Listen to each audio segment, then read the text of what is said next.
নমস্কাৰ প্ৰিয় দৰ্শক, পুনৰ এবাৰ আন্তৰিক স্বাগতম জনাইছো আমাৰ এই চেনেলটোৰ এটা নতুন ভিডিঅ'লৈ। প্ৰিয় দৰ্শক, আজিৰ এই ভিডিঅ'টোৰ জৰিয়তে আপোনালোকৰ লগত এনেকুৱা এটা উপায় জনাম, এনেকুৱা এটা উপায়ৰ বিষয়ে আপোনালোকৰ লগত শ্বেয়াৰ কৰিম, যিটো উপায় আপুনি কৰিব পাৰিলে আপোনাৰ জীৱনত থকা সকলো মনোবাঞ্ছাই পূৰণ হ'ব। আপুনি যি কামতেই হাত দিব সেই কামতে আপুনি সম্পূৰ্ণ সফল হ'ব পাৰিব। আপোনাৰ যদি বহু দিনৰ পৰা কিবা এটা মনোবাঞ্ছা আছে, মনৰ আশা আছে পূৰণ হোৱা নাই, সেই আশাসমূহ আপোনাৰ পূৰণ হৈ পৰিব অতি কম দিনৰ ভিতৰতে। কেৱল আপুনি এটা মাহৰ ভিতৰতে ইয়াৰ ফল পাবলৈ আৰম্ভ কৰিব। টকা পইচাৰ সমস্যা দূৰ হ'ব, গ্ৰহৰ দোষ আছে যদি সেই গ্ৰহৰ দোষো দূৰ হ'ব এই উপায়টো কৰাৰ ফলত। গুৰু সদৃশ হ'ব এই উপায়টো কৰাৰ ফলত। সেইবাবে আপোনালোক সকলোৰে বাবে আজিৰ এই ভিডিঅ'টো খুবেই ইনফৰ্মেটিভ হ'বলৈ গৈ আছে। যদি আপুনিও টকা পইচাৰ ক্ষেত্ৰতেই হওক বা বহুতো বাধা বিঘিনিৰ সমস্যাৰ সন্মুখীন হৈ আছে, তেন্তে আপুনি আজিৰ এই ভিডিঅ'টো সম্পূৰ্ণকৈ চাওক আৰু এই উপায়টো আপুনি জানি লৈ আপুনি এই উপায়টো কৰক। এই উপায়টো কৰিবৰ বাবে আপোনাক প্ৰয়োজন হ'ব এখিলা পাণ আৰু 9টা লং আৰু এটকীয়া এটা মুদ্ৰা। এইকেইটা বস্তু আপোনাক প্ৰয়োজন হ'ব। নিশ্চয় সকলোৰে ঘৰতে পাণ থাকে আৰু লঙো পোৱা যায়, আৰু অৱশ্যে সকলোৰে ঘৰত এটকীয়া মুদ্ৰাটো অৱশ্যেই থাকে। এই তিনিটা বস্তু আপোনাৰ ঘৰতে অতি সহজতে আপুনি পাব। প্ৰতিখন ঘৰতে এই তিনিটা বস্তু থাকে। এই তিনিটা বস্তু আপুনি লৈ কেৱল আপুনি এই উপায়টো কৰক। কেনেকৈ কৰিব, কেতিয়া কৰিব, কিমান দিন কৰিব, এই সকলোবিলাক কথা আমি সুন্দৰভাৱে ভিডিঅ'টোত জনাম। সেয়েহে আপুনি ভিডিঅ'টো শেষলৈকে চাব, তেতিয়াহে আপুনি সুফল পাব পাৰিব। সম্পূৰ্ণ বিধি বিধানেৰে আপুনি এই উপায়টো কৰিব পাৰিব, তেতিয়াহে আপুনি সফল হ'ব পাৰিব। আপোনাৰ মনোবাঞ্ছা পূৰণ হ'ব, গ্ৰহৰ দোষ দূৰ হ'ব, বাধা বিঘিনি টকা পইচাৰ সমস্যা দূৰ হ'ব, আপুনি যদি সুন্দৰভাৱে কথাখিনি জানি উপায়টো কৰিব পাৰে। গতিকে প্ৰিয় দৰ্শক, ভিডিঅ'টোৰ মাজলৈ আগবঢ়াৰ পূৰ্বে আপুনি কমেণ্ট ছেকশ্যনলৈ যাওক আৰু ভক্তি মনেৰে আপুনি আপোনাৰ আৰাধ্য ইষ্ট দেৱতাৰ নাম কমেণ্ট ছেকশ্যনত স্মৰণ কৰক আৰু লগতে এই ভিডিঅ'টোত এটা লাইক কৰক। কিয়নো প্ৰিয় দৰ্শক, আপুনি যদি ভক্তি মনেৰে এই উপায়টো জনাৰ আগতে বা কৰাৰ আগতে আপুনি আপোনাৰ আৰাধ্য দেৱতাক স্মৰণ কৰে, তেতিয়া আৰাধ্য দেৱতাৰ কৃপা দৃষ্টি আপুনি লাভ কৰিবৰ বাবে সক্ষম হ'ব পাৰিব। ভগৱানে আপোনাৰ যি উপায় কৰিবলৈ আপুনি ওলাব, সেই উপায়টোত আপুনি সম্পূৰ্ণ সফল বা সুফল পাবলৈ সক্ষম হ'ব পাৰিব। সেইবাবে আপুনি উপায়টো জনাৰ আগতে ভগৱানৰ নাম স্মৰণ কৰক কমেণ্টত, লগতে ভগৱানৰ নামত আপুনি এটা লাইক কৰিব বুলি আশা কৰিলোঁ। লগতে প্ৰিয় দৰ্শক, আপুনি যদি আমাৰ চেনেলটোৰ প্ৰথমবাৰৰ বাবে ভিডিঅ' চাই আছে, তেন্তে প্ৰতিদিনে এটা নতুন কথা জানিবৰ বাবে এই চেনেলটো প্ৰতিজন দৰ্শকেই ছাবস্ক্ৰাইব কৰি ছাইডত থকা ঘণ্টাৰ দৰে আইকনটো অল কৰি ৰাখিব। যেতিয়াই আমি নতুন ভিডিঅ' আপলোড কৰিম আপোনালোকৰ বাবে, তেতিয়া আপোনালোকে সকলোতকৈ আগত দেখিবলৈ পাব বা জানিবলৈ পাব এটা নতুন কথা। সেইবাবে আপোনালোকে চেনেলটো ছাবস্ক্ৰাইব কৰি ছাইডত থকা ঘণ্টাৰ দৰে আইকনটো অল কৰি ৰাখিব বুলি আশা কৰিলোঁ। তেন্তে প্ৰিয় দৰ্শক, বেছি পলম নকৰি বলক আজিৰ এই ভিডিঅ'টোৰ আমি মূল বিষয়বস্তু অৰ্থাৎ উপায়টোৰ মাজলৈ আগবাঢ়ো। প্ৰিয় দৰ্শক, আপোনাক আমি অৱশ্যেই জনাইছোঁ এই উপায়টোৰ বাবে আপোনাক কি কি প্ৰয়োজন হ'ব। আপুনি যেতিয়া এই উপায়টো কৰিবৰ বাবে এখিলা পাণ ল'ব, সেই পাণখিলা লওঁতে আপুনি এটা কথা অৱশ্যেই ধ্যান কৰিব, যাতে পাণখিলা ক'তো ফটা চিটা নাথাকে, ফুটা নাথাকে, পোকে ধৰা নাথাকে, তাৰ প্ৰতি আপুনি প্ৰথমেই ধ্যান ৰাখিব। আপুনি তাৰ পিছত 9টা লং ৰ'ব লাগিব। লংকেইটা এনেকুৱা লং ৰ'ব যাতে কোনো ভঙা চিঙা নাথাকে। লংকেইটাৰ ওপৰত যি ফুলপাহ থাকে, সেই ফুলপাহ যাতে সম্পূৰ্ণ থাকে, তাৰ প্ৰতি আপুনি লক্ষ্য ৰাখি গোটা আপুনি 9টা লং ৰাখিব। আপুনি গোটা 9টা লং লোৱাৰ পাছত এটা এটকীয়া মুদ্ৰা ল'ব। তাৰ পিছত আপুনি এখন কলপাত ল'ব। এই বস্তুকেইটাৰ তলত আপুনি প্ৰথমে পাণখিলা ৰাখিব কলপাত খিলাৰ ওপৰত। তাৰ পিছত আপুনি পাণখিলাৰ ওপৰত 9টা লং ৰাখিব আৰু এটকীয়া এটা পইচা ৰাখিব।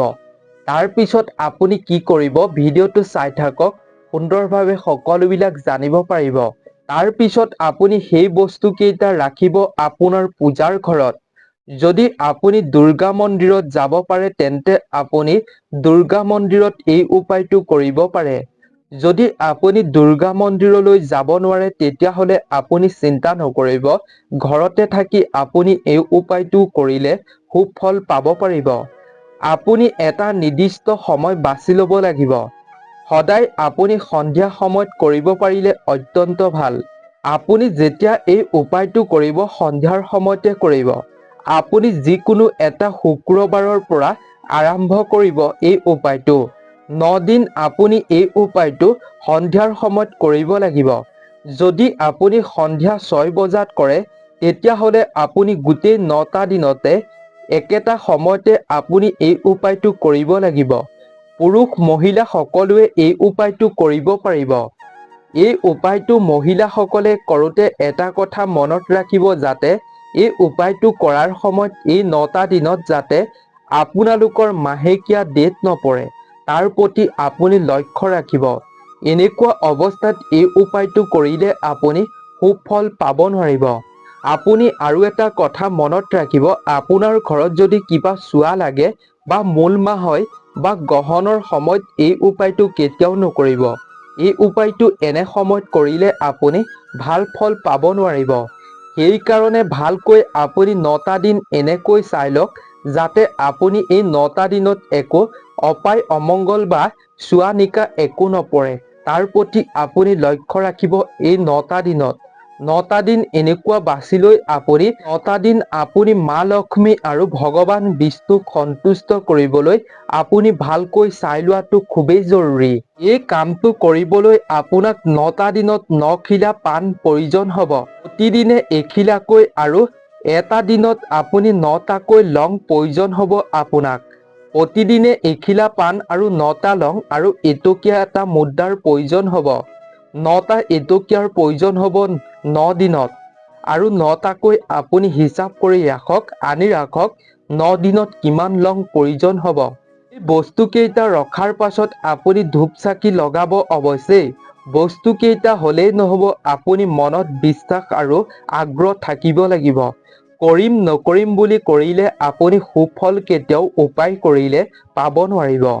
আপুনি মনত বিশ্বাস ৰাখি আপুনি যাতে এই 9টা দিনত এই উপায়টো কৰক বিশ্বাসেৰে, তাৰ পিছত আপুনি বিচৰা সকলোখিনি আপুনি অতি কম দিনৰ ভিতৰতে পাবলৈ সক্ষম হ'ব পাৰিব।